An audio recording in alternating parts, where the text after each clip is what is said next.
مرګ یقیني دی، د مرګ ځنې په دنیا کې هیڅ چا انکار نه دی کړی. نو باید انسان خپلو اعمالو ته متوجه سي، خپل اعمال د ځان سره تکرار کړي چې نن په ما باندې ورځ تېره شوه، ما څه وکړل؟ زه نن بازار ته ولاړم، ما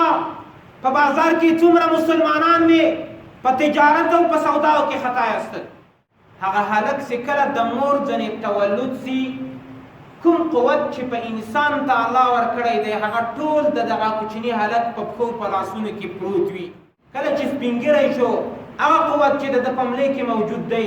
هغه قوت څه شي؟ هغه قوت ټول د ملې ځنې زایل شي، هغه په ملا کې قوت نه پاتې کېږي، هغه قوت ټول ورک شي، ولاړ شي. هغه قوت د انسان په وخت کې د سپین ږیرتوب چېرته راځي؟ هغه بیا صرف او صرف چېرته راځي؟ هغه بیا خولې ته راځي. نو بیا وروسته هغه قوت چې په سپین ږیري خولې ته راغی، بیا سپین ږیری په اصطلاح باندې کور کې هم خوشکه کوي، د باندې هم خوشکې، ولې ځکه نور څه په وسه نه دي پوره. نور هغه کوم قوت چې د ده سره په ځوانۍ کې و هغه ځنې زایل شوی، بیا نو خپل د مرګ په بستر باندې پروت وي. او په دنیا کې تر دوی غټ جاهلان خلق ته صحابه و په اول کې نه و موجود، دومره جهال خلق وو، ژوندۍ لورانې په مځکه باندې منډلې، دومره جاهلان خلق وو. لور به یې ژوندۍ ښه کوله په دې خاطر چې زه به بیا زوم پیدا کوم. دا په دوی کې ډېر غټ عیب، ډېر غټ عیب په دوی کې دا و چې که چېرته زما لور غټه شي، دا خو بیا خلک په واده رانه اخلي، وړي یې بل څوک په نکاح ورسره کوي. دا زما دپاره شرم دی چې زه څه کوم، زما دپاره زوم وجود ولري. دومره جاهلانو په دې نه پوهېدل چې دا زه اوس د چا زوم یم، زه اوس د اسمانه رالوېدلی یم که د مځکې نه راوتلی یم. په دې بیا نه و خبر، دومره جهل پکې موجود و.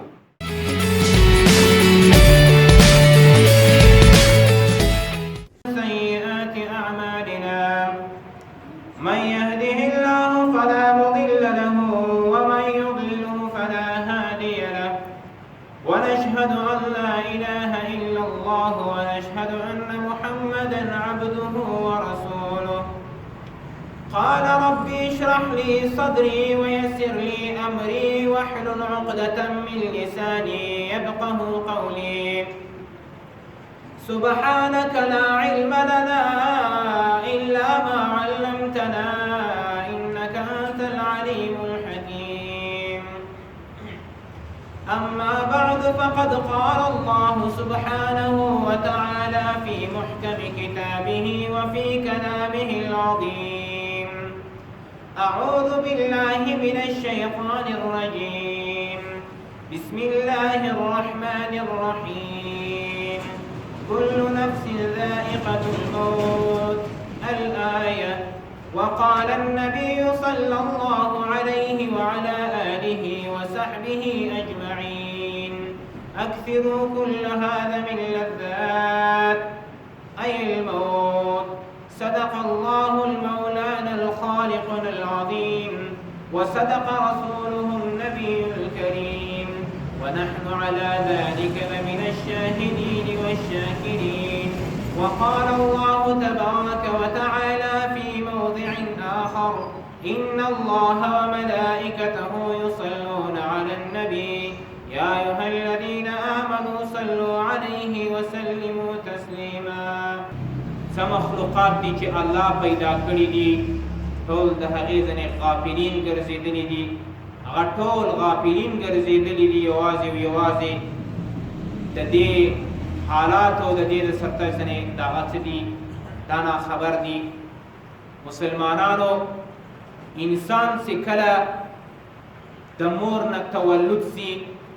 که تاسو فکر کړی وي کوم قوت چې الله انسان ته ورکړی، راځه د هغه وخت نه راونیسه. هغه هلک چې کله د مور ځنې تولد سي،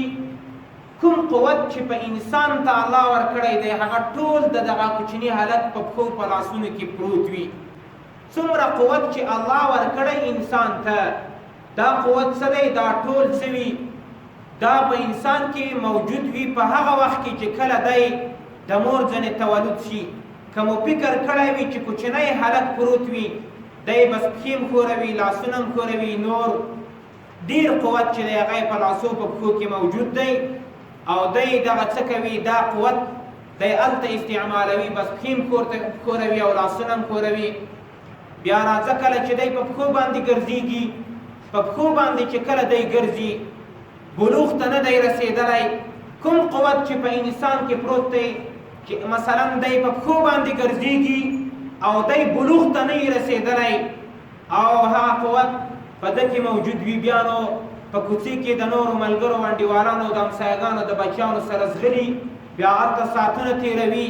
بیا هلته په خپلو لوبو باندې لګیا دی او اخته دی، بیا په هغه قوت یې ټول په پښو کې وي. نو کله انسان چې بیا بلوغ ته ورسېدی، انسان چې کله بلوغ ته بیا ورسېدی،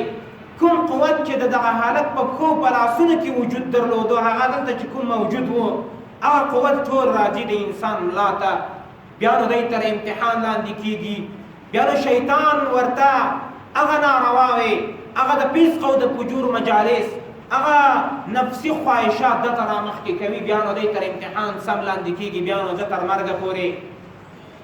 بیا کوم قوت چې دی هغه په ملا کې وجود لري. بیا کله چې دی سپینګیری شي، کله چې سپینګیری شو، هغه قوت چې د ده په ملې کې موجود دی، هغه قوت څه شي؟ هغه قوت ټول د ملې ځنې زایل شي، هغه په ملا کې قوت نه پاتې کېږي، هغه قوت ټول ورک شي، ولاړ شي. هغه قوت د انسان په وخت کې د سپینږیریتوب چېرته راځي؟ هغه بیا صرف او صرف چېرته راځي؟ هغه بیا خولې ته راځي. انسان چې کله سپینګیری شو، کوم قوت چې په ده کې په اول سر کې موجود و، هغه قوت ټول څه کېږي؟ دا ختمیږي. د ده بدن چې کوم دی، دا بدن یې څه کېږي؟ بدن یې کمزوری کېږي، نو نور یې بیا څه په واسه باندې نه کېږي. بیا نو خلکو ته ښکنځل کوي، بیا نو خلکو ته خوشې کوي. جناب رسول الله فرمایي المسلم من سلم المسلمون من لسانه و یده. کامل مسلمان هغه دی چې د ژبې او د لاس نه څوک ازار شوي نه وي، هغه ټول خلک ورننې په امن کې وي. نو بیا وروسته هغه قوت چې په سپینګیري خولې ته راغی، بیا سپینګیری په اصطلاح باندې کور کې هم خشکه کوي، د باندې هم خشکي. ولې؟ ځکه نور څه په واسه نه دي پوره. نور هغه کوم قوت چې د ده سره په ځوانۍ کې و، هغه ځنې زایل شوی. بیا نو خپل د مرګ په بستر باندې پروت وي، بیا نو د خپل اولادونو، د خپل لورګانو، د خپلو بیبیانو د هغه ته ډېر ضرورت لري. که چېرته د باندې د ضرورت د وجې نه وځي، که چېرته په اصطلاح باندې بل ضرورت یې وي، هغه ته ډېر محتاج وي. نو مسلمانانو غرض مې دا دی، وروسته چې کله هغه قوت هم ختم سي، بیا نو دته ځنکدن دی، بیا مرګ راتلونکی دی. نو مسلمانانو غرض مې موضوع د مرګ ده. د مرګ ځنې مو ډېر غافلین ګرځېدلي یو، نن موږ د مرګ ځنې دومره غافل ګرځېدلي یو، نن موږ د الله جل وعلا شانه په اوامرو باندې تګ نه کوو. ولې؟ ځکه مرګ مو هېر دی. صحابهو ته ورپورته شه، د صحابهو په زړونو کې څومره مینه او محبت و د جناب رسول الله سره، د دین سره، او څومره ویره یې په زړه کې موجوده وه د مرګ ځنې، څومره ویره یې په زړه کې د دوی د صحابهو موجوده وه. مسلمانانو په دنیا کې ډېر داسې خلک شته، دومره په دنیا کې خلک اهل کفر موجود دي، په دنیا کې داسې انسانان موجود دي د پیغمبرانو ځنې انکار کړی، العیاذ بالله. ویل پیغمبر نشي راتلی، پیغمبر نشته. د پیغمبر ځنې دوی انکار کړی دی، وایي پیغمبران نشته. ولې پیغمبران وایي دا داسې انسانان دي لکه موږ. ولې موږ ته الله پیغمبري نه راکوي چې دوی ته یې ورکړې، انکار یې د دعوت د پیغمبرۍ ځنې کړی دی. په دنیا کې داسې خلک هم موجود دي. مسلمانانو بیا پسې راسه، کوم هغه کتب سماوي، هغه د الله جل وعلا شانه کتابونه چې د اسمان نه راغلي، هغه که زبور دی چې د حضرت داود علیه السلام کتاب دی، هغه که انجیل دی که د حضرت عیسی علیه السلام کتاب دی، هغه تورات دی چې هغه کتاب د حضرت موسی علیه السلام دی، هغه فرقان او قرآن عظیم شان دی، هغه زموږ او ستاسو کتاب په رهبرۍ د جناب رسول الله صلی الله علیه وسلم باندې نزول سوی، مځکې ته راغلی، رهبري یې د په غاړه باندې اخیستې ده. که دا کتاب دی غیر د دې کتابو ځینې هغه سل صحیفې دي چې کله په کومو پیغمبرانو باندې چې نزول شوی د طرفه د الله راغلي ځمکې ته، داسې خلک موجود دي العیاذ بالله چې د هغې ځینې هم انکار کړی وایي، ویل دا کتابونه نه دي، دا شعر او اشعار دي، العیاذ بالله دا د اسمان نه د کومې خوا نه راغلی دی. په دنیا کې داسې خلک هم وجود لري چې العیاذ بالله د الله د وجود ځنې انکار کړی. دا بني اسرائیل دا په فلسطین کې چې هلته د مسلمانان د دوی تر ظلم او وحشت لاندې شپې تېروي، د دې بني اسرائیل عقیده دا ده بلکې چېرته څوک مړ سو بیا مړ دی، بیا حیات برزخ نشته، بیا څوک نسي راژوندي کېدی العیاذ بالله، الله نشته دی العیاذ بالله. الله چیرې دی؟ الله که چیرې وجود یې درلودلی الله وای موږ به لیدلی وای. نو په دنیا کې داسې خلک هم وجود لري چې د الله جل وعلا شانه د هغه د وجود ځینې انکار کړی وی الله عدم دی العیاذ بالله، الله نسته. نو د حضرت آدم علیه السلام د زمانې نه راونیسه تر نن زمانې پورې څومره خلق چې په دنیا کې موجود دي د ډېرو شان ځینې انکار خلکو کړی کافرانو.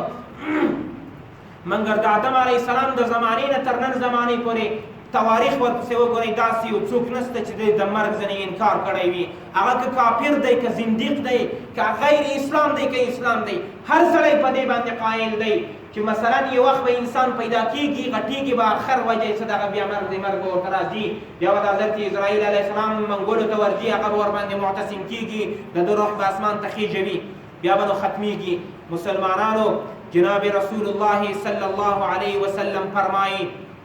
الکیس من دان نفسه وعمل لما بعد الموت. وی هوښیار سړی هغه دی، هوښیار سړی هغه دی چې دی د مرګ ځنې مخکې خپل ابدي ژوند ته څه وکړي، هغه ته یو څه په اصطلاح باندې سرمایه تیاره کړي، یو څه په اصطلاح باندې مرګ یاد کړي. په ژوند کې دی باید په لهو لعب باندې ونه ګرځېږي، په ژوند کې په لهو لعب او په نورو فسق او فجور باندې دی ځانونه اخته نه کړي. هوښیار سړی هغه دی چې مخکې د مرګ ځنې د نیک اعمال وکړل او الله جل وعلا شانه ته یې په ورځ د قیامت هغه ورپېښ کړل او دی څه کېږي، دی په دې باندې ځنې خلاص شي د الله د عذاب ځنې. مسلمانانو الله فرمایي کل نفس ذائقة الموت، هر سړی څکونکی هر ذی روح شی هغه څکونکی د مرګ دی، وخت به ورته مرګ راځي، بیا به د مرګ منګولو ته ورځي. مسلمانانو هر شی چې په دنیا کې موجود دي کل شی هالک، هر شی هلاکېدونکي دي. الله څه فرمایي یوازې او یوازې به هغه د الله شان او شوکت، هغه الله چې موږ او تاسو یې پیدا کړي یو هغه به باقي په دنیا کې پاتې وي. ویبقى ذو الجلال والاکرام د سورة الرحمن اخرنی آیات دی. هغه الله پاک به په ورځ د قیامت باندې ټول ختمیږي، هر ذی روح انسانان، هغه انسانان چې په دنیا کې موجود دي، هغه که حیوانات دي، هغه که مائعات دي، هغه که جمادات دي، هغه که نور شیان دي، که غرونه دي په اصطلاح، که دریابونه دي، ټول به ختمیږي. یوازې او یوازې به ذات مبارک د الله عز وجل دا به یوازې باقي پاتې وي، هر شی به هلاکېدونکي وي. مسلمانانو الکیس من دان نفسه وعمل لما بعد الموت، الکیس من دان نفسه وعمل لما بعد الموت. مسلمانانو که چېرته په مرګ باندې یو څوک په دنیا باندې خلاصېدلی، په دنیا باندې که څوک د مرګ ځنې خلاصېدلی، هغه قارون د حضرت موسی علیه السلام د اکا زوی، هغه قارون څومره دنیا درلودله، څومره دنیاداره و، کتابونو مورخینو لیکلي دي یوازې 40 دانې کچرې به د خزانو په کلیانو باندې بار وي، دومره دنیا یې وه. که چېرته په پیسو په دنیا باندې څوک د مرګ د منګولې ځنې خلاصېدلی، قارون به خپل ځان خلاص کړی و. که څوک په پادشاهي باندې او په عسکرو او په سلطنت او په پاچاهي باندې د مرګ ځنې خلاصېدلی، چې څوک د غټ باچا وسي او دی د څه سي د مرګ ځنې د خپل ځان خلاص کړي، نو مسلمانانو هغه 4 باچاهان هم در په یاد کړئ چې په ټوله دنیا باندې باچاهي کړې. یو حضرت ذوالقرنین علیه السلام دی، څوک وایي پیغمبر دی، څوک وایي همداسې بزرګ سړی ده. یو حضرت سلیمان علیه السلام دی. په مسلمانانو کې دا 2 پیغمبران وو.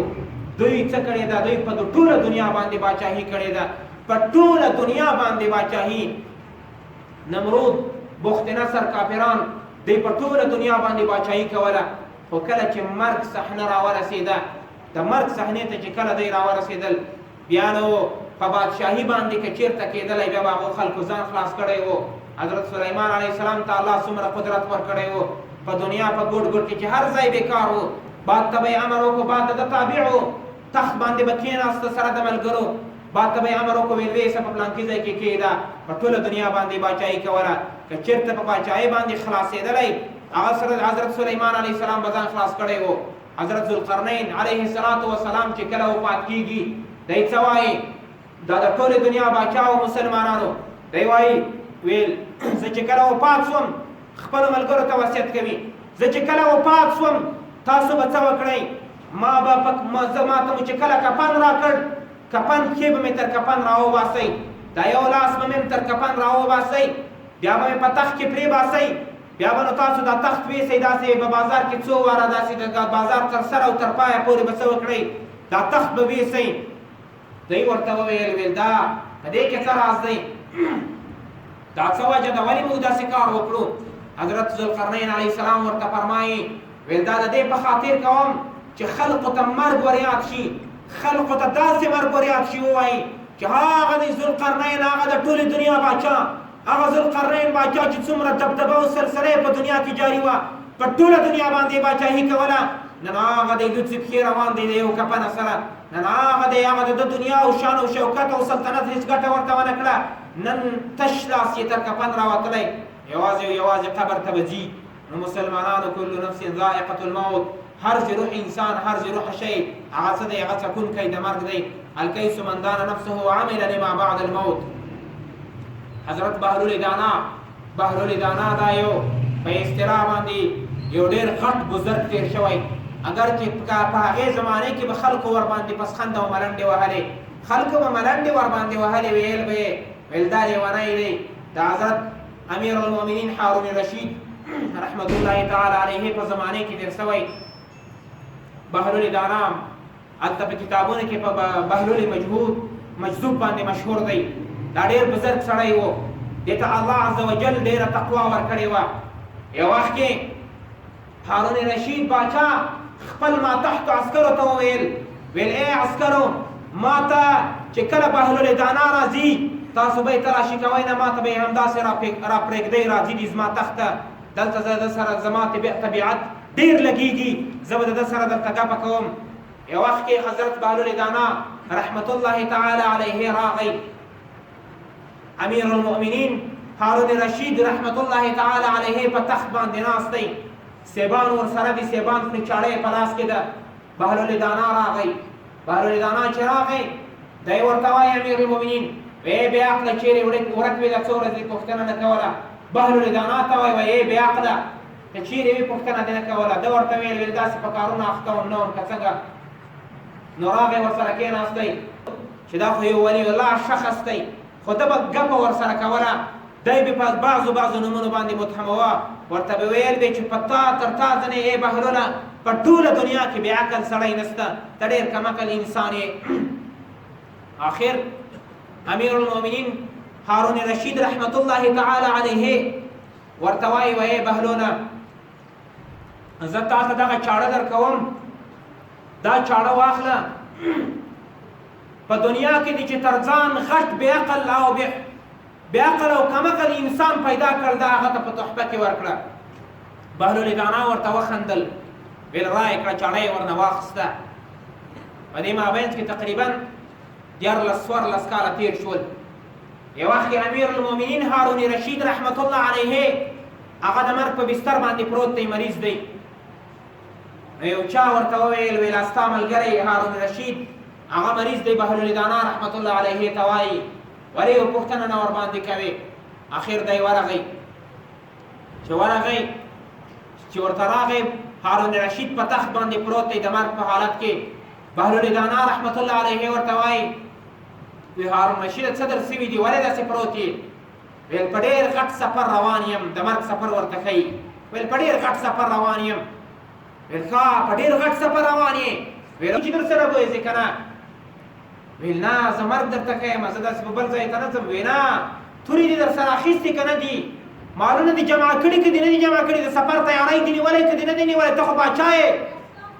امیر المؤمنین هارون رشید رحمت الله علیه ورته وایي ای بې عقله څومره بې عقل انسان یې بهلول دانا رحمت الله علیه ته وایي دومره بې عقل یې ته ولې دومره فکر نه لرې په هغه دنیا کې سړي ته عسکر په ښه ورځي په هغه دنیا کې سړي ته باچاهي په ښه ورځي یوازې به زه خپل عمل ځو ولې ما ته داسې وایي تارک چې هغه د پخوانی وخت د بې عقلتوب خبرې دې لا نه دي هېرې کړي بهلول دانا رحمت الله علیه ورته وایي محترم جناب باچا صاحب امیر المؤمنین صاحب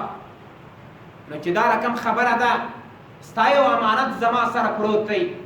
تا مخکې ما ته راکړی ما ته دې ویلي وو چې تر ځان دې په دنیا کې غټ بې عقل پیدا کوي دا به تا هغه ته په تحفه کې ورکوې نن ما په ټوله دنیا کې ګرځېدلی یم په ټوله دنیا کې چې زه فکر کوم تر ځان غټ بې عقل بل نسته هارون رشید ته بې عقل یې هارون رشید ته وایي هغه وارخطا سو ویل کومه تحفه ما تا ته درکړې وه کوم امانت و د ده کچکول ځینې چاړه راوایسته ویل دا چاړه مې درته راوړې ویل دا څه وخت وه ویل 14 کاله کېږي ما ساتلې وه تا ویل چې تر ځان دې غټ بې عقل پیدا کوي دا به ته هغه ته ورکوې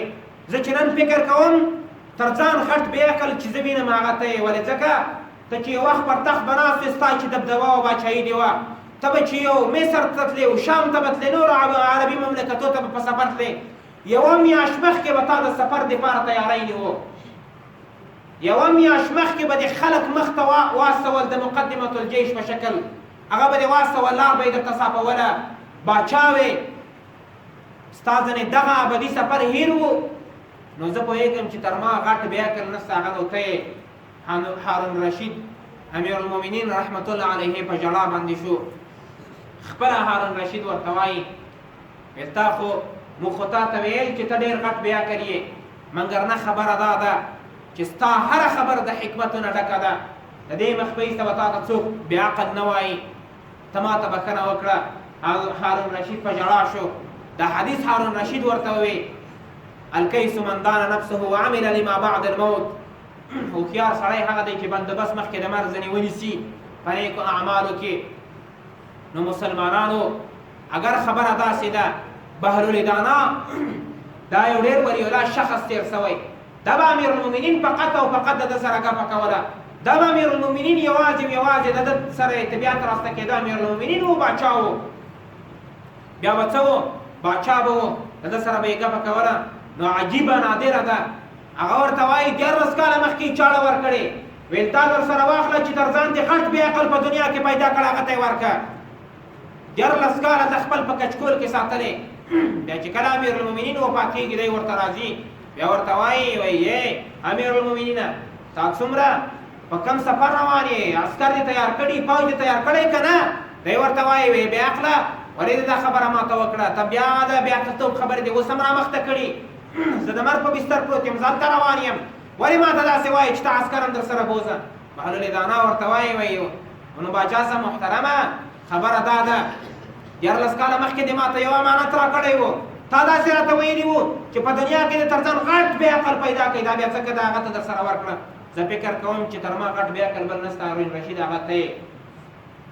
هارون رشید ته وایي هغه ته هارون رشید په ژړا باندې شو نو مسلمانانو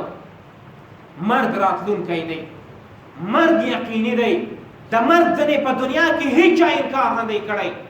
نو باید انسان خپلو اعمالو ته متوجه سي خپل اعمال د ځان سره تکرار کړي چې نن په ما باندې ورځ تېره شوه ما څه وکړل زه نن بازار ته ولاړم ما په بازار کې څومره مسلمانان مې په تجارت او په سوداو کې خطا یاستل زه په کوڅې کې ناست یم پردي خلک تېرېږي پردي خلکو ناموسونه تېرېږي هلته مې پښې ورته غځولې د ځان سره ولې حساب نه کوو مسلمانانو د مرګ ولې زموږ هېر دی اوس د مرګ ځنې موږ انکار کړی که څه وجه ده خو د مرګ ځنې هېچا انکار په دنیا کې نه دی کړی ما تاسو ته عرض وکړ ولې موږ په داسې حالت کې ګیر یو ولې موږ د الله کلام ته شا ګرځولې ولې د الله کلام باندې سربیره ختلي یو ولې د الله امورو ته مو غاړه نه دی ایښې فکر مو کوم حالات ته رسېدلی فکر او کار او کتار مو ټول د ډش او د تلویزیون سره دی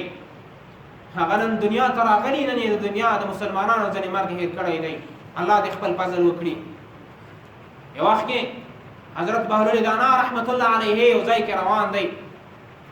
بهلول دانا روان دی یو کلي ته چې ورسېد هلته هلکان لوبې کوي نو یو هلک دی هلته یوازې یک تنها ناست دی بهلول دانا رحمت الله علیه ورغی هلک یې راولاړ کړ ورته وایي وی هلکه ولې داسې په فکر کې ناست یې ولې د ملګرو سره دغه نه کوې دلته لوبې ولې نه کوې د هلک څه ورته وایي وی موږ الله پاک د لوبو دپاره نه یو پیدا کړي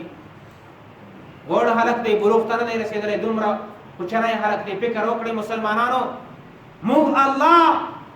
د لوبو دپاره نه یو پیدا کړي بهلول دانا ورته وایي ته خو تر اوسه هلک یې وړکی یې ولاړ شه لوبې ورسره وکړه ګرده ملګري دي داسې لوبې کوي ځغلي منډې وهي ته ولې لوبې نه کوې دی ورته وایي ولې الله څه فرمایي افحسبتم انما خلقناکم عبثا وانکم الینا لا ترجعون تاسو موږ د دې دپاره نه یاست پیدا کړي چې تاسو په دنیا کې څه وکړئ لوبې وکړئ تاسو په دنیا کې فسق او فجور وکړئ تاسو په دنیا کې د الله کلام ته شا وګرځوئ تاسو په دنیا کې د الله د دین ځینې غافلین وګرځېږئ د دې دپاره تاسو نه یې پیدا بېرته به بیا مرجو دې خواته وي بېرته به آخرت ته راځئ بېرته به بیا ژوند وي بیا به د ذرې ذرې مثقاله ذرې حساب د هر انسان سره کېږي بهلول دانا دا خبر چې واورېده د هلک نه هلک دا خبرې واورېده بهلول دانا وایي زه ډېر سخت په تعجب کې سوم ډېر فکر مې وکړ چې دا وړکی هلک وګوره دا وړکی هلک وګوره څومره فکر یې دی څومره د مرګ نه ویره یې په زړه کې موجوده ده ویل ما ورته وی چې هلکه ته خو تر اوسه وړکی یې ته نو ولې د جهنم نه دونه ویرېږې ته خو تر اوسه غیر مکلف ګرځېدلی یې ته تر اوسه بلوغ ته نه یې رسېدلی ته ولې دومره د جهنم د اور نه ویرېږې ویل هلک راته په ژړا څه ویلې چې د جهنم د اور نه زه په دې باندې ویرېږم زما مور چې کور کې اور بلوي په تنور یا په نغري باندې اول وړو وړو لرګیانو ته اور ور واچوي بیا وروسته چې دا اور تازه شو بیا غټ غټ لرګي ور باندې کېږدي نو زه په دې باندې ویرېږم داسې نه چې په ورځ د قیامت باندې د جهنم اور الله یوازې په کوچني هلکانو په موږ باندې تازه کړي بیا وروسته غټ ور واچوي څومره فکر دی مسلمانانو دا وړکی هلک دی نن زمانه نیولې تر شرق او تر غربه پورې تاسو فکر وکړئ مسلمانان څومره غافلین ګرځېدلي یو دا کوچني هلک د کوچني هلک عقل چې دی هغه نن زموږ پښو ته تللی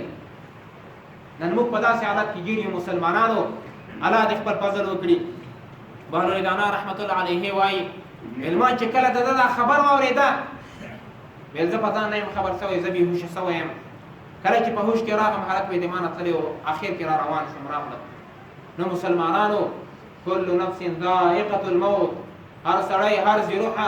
شخص هغه څکونکی د مرګ دی یو وخت کې به د مرګ منګولو ته څه کېږي د مرګ منګولو ته به دا څه کېږي دا به یو وخت کې وررسېږي اسرائیل علیه السلام په ده معتصم ګرځېږي په ده به منګولې د مرګ نښلوي